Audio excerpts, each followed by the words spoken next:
everybody. Thank you for coming out today on a pretty good day in Washington to really talk about an issue that's really critical and important.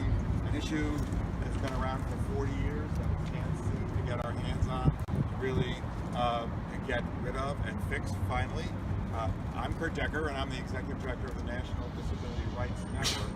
We're the association of the 57 protection and advocacy systems throughout the country. We provide legally based advocacy services for the full range of people with disabilities.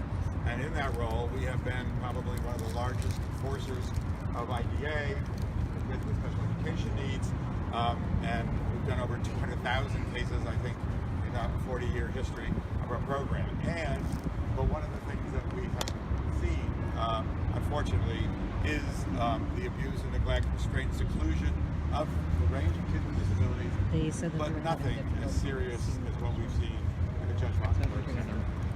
As I said, I've been doing this for about 40 years. I've heard about this place back in the late 70s, early 80s. We tried to then to stop Maryland from sending kids there, at not only incredible cost, but a great damage to these kids.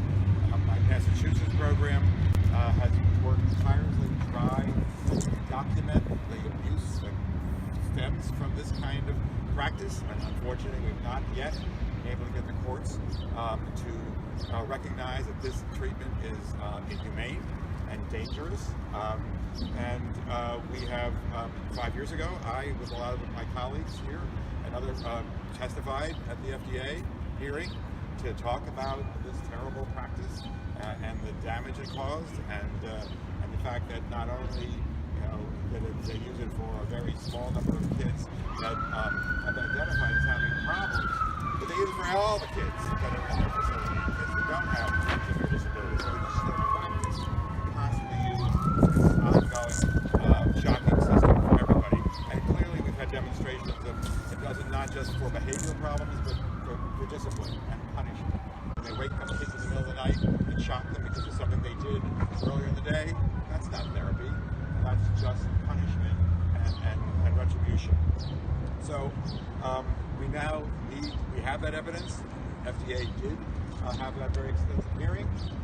They said it was not appropriate treatment, and now we have to get HHS Act and really once and for all stop this kind of barbaric treatment of these kids, these vulnerable kids, and stop using this idea of coercion and shock as a potential therapy, which is not. So thank you for being here. NDRN stands committed to continue to work on this. I'm not going anywhere for a while. I'm going to stick around until this thing is ended. Sometimes these issues take years to deal with. It's taken us 30, 40 years to close institutions. It's unfortunately going to take us many years to end this terrible practice and to stop the Judge Rosenberg Center for being in business. So thanks again for all your coming here. Thank you for what you do.